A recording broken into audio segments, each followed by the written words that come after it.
નમસ્કાર. આજે 25મી નવેમ્બર. આજે સાહિત્ય જગતના 3 મહામાનવોનો જન્મદિવસ છે અને સાહિત્યની સરવાણીમાં આજે આપણે એ ત્રણેય મહાનુભાવોની ચર્ચા કરવી છે. પહેલી વાત કરું તો લોક સાહિત્યમાં જેમનું ખૂબ મોટું નામ છે એવા આપણા કવિ શ્રી લોક સાહિત્યકાર કવિ દુલાભાઈ કાગ એટલે આપણા કાગ બાપુનો જન્મદિવસ છે. બીજી વાત કરું લેખનમાં જેમનું ખૂબ મોટું નામ છે એવા ગુણવંતરાય આચાર્ય સાહેબનો જે જન્મદિવસ છે. અને ગઝલ કે પદ્ય સાહિત્યમાં જેમનું મોટું નામ છે તેવા બેફામ સાહેબનો જન્મદિવસ છે. ત્યારે પોતપોતાના ક્ષેત્રમાં જેણે કંઈક વિશેષ પ્રદાન કર્યું છે એવા 3 મહામાનવોનો જન્મદિવસ હોય ત્યારે 25 નવેમ્બરે સાહિત્ય જગત માટે ખૂબ મોટી તારીખ કહી શકાય. કારણ કે સાહિત્યનો વડલો, લોક સાહિત્યની ટોચ, સાહિત્યનો મહેરામણ એવા કવિ શ્રી દુલાભાઈ કાગ એટલે આપણા કાગ બાપુનો જન્મદિવસ હોય એથી વિશેષ ખુશીની વાત કઈ હોઈ શકે. કાગ બાપુ વિશે તો મેં ઘણા વિડીયો બનાવ્યા છે. કાગ બાપુ મારા હૃદય સમ્રાટ ઉપર રાજ કરે છે એટલે એની તો જેટલી વાતો કરી એટલી ઓછી છે. કારણ કે અવારનવાર કાગ બાપુ વિશે તો હું વાતો કરતો જ રહીશ. એવા મહાન વ્યક્તિમત્વ કવિ કાગ બાપુ વિશે કહેવાનું છે કે જૂનું થાય નહીં જગતમાં સોનું સીસમ ને સાગ. જૂનું થાય નહીં જગતમાં સોનું સીસમ ને સાગ. સદા બહાર સૃષ્ટિ પરે કાવ્ય તારા કાગ. મુખેથી બોલું માં સાચે જ મને નાનપણ સાંભળે પછી મોટપની મજા મને કડવી લાગે કાગડા. આવા અદ્ભુત સાહિત્ય સર્જન જે કરી ગયા છે એ કવિ કાગ બાપુનો જન્મદિવસ છે એટલે એને આજે આપણે નમસ્કાર કરીએ. ત્યારબાદ ગદ્ય વિભાગમાં લેખનમાં જેનું મોટું નામ છે, જેની એક અમર કૃતિ અને તે એટલે દરિયાલાલ. હું કોલેજમાં ભણ્યો છું પણ મારા માનસપટ પર એ કૃતિ હજુ રાજ કરે છે. હજી હું સાગર કિનારે જાઉં, દરિયાના ભરતી ઓટને જોઉં, દરિયાના ઉછળતા મોજાને જોઉં ત્યારે એની સાથે જોડાયેલો ઇતિહાસ છે એ દરિયાલાલે મને આવી રીતનો સમજાવ્યો છે. ત્યારે મને દરિયાલાલ નામની નવલકથા અને મારા કોલેજના દિવસો મને યાદ આવે છે. એવા ગુણવંતરાય આચાર્ય સાહેબનો જન્મદિવસ છે એટલે એમને પણ નમસ્કાર કરીએ કારણ કે ગદ્ય જગતમાં એમનું મોટું નામ છે. હવે આજે આપણે વાત કરવી છે ગઝલકાર, કવિ શિરોમણી એવા બરકત અલી ગુલામ સાહેબ વિરાણી એટલે કે બેફામ સાહેબનો આજે જન્મદિવસ છે. ત્યારે એની વાત કરીએ ને એના કેટલાક અદ્ભુત શેર છે ને એની આપણે અહીંયા આજે ચર્ચા કરવી છે. એમનો જન્મ ભાવનગર ના સિહોરના ગાંગડી ગામે બેફામ સાહેબનો જન્મ થયો હતો. બહુ ગઝલમાં એમનું જો મોટું નામ છે. કેટલાક શેર હું આપની સામે રજૂ કરીશ ત્યારે તમારું મસ્તક છે ને નતમસ્તક થઈ જશું. એ આમ ઝૂકી જશે કે વાહ સુંદર રચનાઓ કરી છે. ત્યારે બરકત અલી બેફામ સાહેબના કેટલાક શેર હું આપની સામે રજૂ કરું છું, સાંભળજો, તમને મજા આવશે. અને આ ત્રણેય મહાનુભાવોને, મહામાનવોને આજે કાવ્ય દ્વારા એમને શબ્દાંજલિ કે કાવ્યાંજલિ આપવાનો આપણે પ્રયત્ન કરીએ.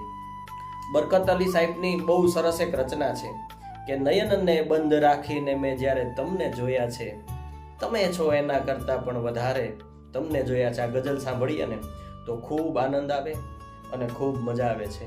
બીજો એક શેર છે, બહુ સરસ શેર છે, સાંભળજો કે ખુદા તારી કસોટીની પ્રથા સારી નથી હોતી. ખુદા તારી કસોટીની પ્રથા સારી નથી હોતી કે સારા હોય છે એની દશા સારી નથી હોતી. સારા હોય છે એની દશા સારી નથી હોતી.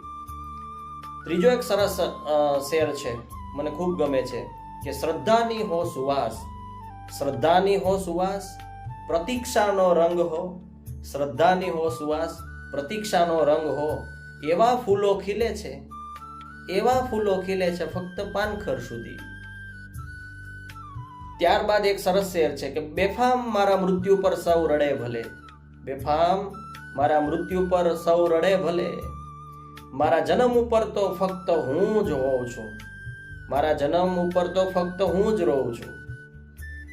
બહુ સરસ. એ પછીનો એક શેર છે કે એ બધા બેફામ જે આજે રડે છે મોત પર, એ બધા બેફામ જે આજે રડે છે મોત પર, એ બધાએ જિંદગી આખી રડાવ્યો છે મને. એ બધાએ જિંદગી આખી રડાયો છે મને. સાથ આપો કે ના આપો એ ખુશી છે આપની. સાથ આપો કે ન આપો એ ખુશી છે આપની. આપનો ઉપકાર માર્ગ બતાવ્યો છે મને. બસ હવે મારે વિશેષ કઈ નથી જોતું. સાથ આપો કે ના આપો એ તમારી ખુશીની વાત છે, પણ ઉપકાર એટલો કે માર્ગ બતાવ્યો છે આપને. એ પછીનો એક સરસ શેર છે, સાંભળજો, બહુ મજા આવશે. જગતમાં સર્વને કહેતા ફરશો નહીં કે દુઆ કરજો. જગતમાં સર્વને કહેતા ફરશો નહીં કે દુઆ કરજો. ઘણાય એવા છે જેની દુઆ સારી નથી હોતી. ઘણાય એવા છે જેની દુઆ સારી નથી હોતી. બહુ સરસ શેર, હવે સાંભળજો, મજા આવશે. કે હોત દરિયો તો હું તરવાની તક પામી શકત. હોત દરિયો તો હું તરવાની તક પામી શકત. શું કરું ઝાંઝવાઓએ ડૂબાડ્યો છે મને. શું કરું ઝાંઝવાઓએ ડૂબાડ્યો છે મને. ઘણી વખત વિશ્વાસ છે ને મોટી વસ્તુ છે. વિશ્વાસઘાતની આમાં વાત છે કે દરિયો હોત તો કદાચ હું તરી જાત, એની સામે તો લડી લેત, સંઘર્ષ કરી લેત, પણ ઝાંઝવાઓએ મને ડૂબાડ્યો છે. બહુ સરસ એક રચના છે, છેલ્લી રચના છે, સાંભળજો, મજા આવશે. કે કોની કરું હું રાવ એ કઈ પારકા નથી. કોની કરું હું રાવ એ કઈ પારકા નથી. જેણે કર્યો છે ઘાવ એ કઈ પારકા નથી.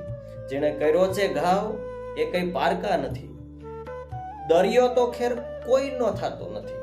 દરિયો તો ખેર કોઈનો થતો નથી. મગર જેને ડૂબાડી નાવ એ કઈ પારકા નથી.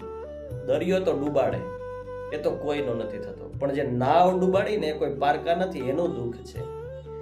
હારી ગયાનું એટલે તો દુઃખ નથી મને. હારી ગયાનું એટલે તો દુઃખ નથી મને. જીતી ગયા જે દાવ એ કઈ પારકા નથી.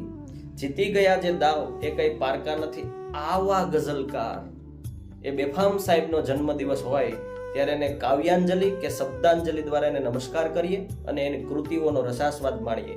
એટલે આજે સાહિત્ય જગતના 3 રત્નો એમનો જન્મદિવસ છે. એટલે 25 નવેમ્બરે ખૂબ આપણા માટે, સાહિત્ય જગત માટે ખૂબ મહત્વની તારીખ કહી શકાય. ફરી એક વખત કહું છું કે આપણા કવિ કાગ બાપુનો આજે જન્મદિવસ છે, 25 નવેમ્બર. ગદ્ય સાહિત્યમાં જેનું મોટું નામ છે એવા દરિયાલાલ નવલકથાના રચિતા ગુણવંતરાય આચાર્યનો જન્મદિવસ છે. અને ગઝલમાં જેમનું ખૂબ મોટું નામ છે એવા બરકત અલી, ગુલામ હુસેન વિરાણી, એટલે કે આપણા બેફામ સાહેબનો જન્મદિવસ છે. ત્યારે ત્રણેય મહાનુભાવોને નમસ્કાર કરી હું વિરમું છું. અસ્તુ. જય હિન્દ, જય ભારત.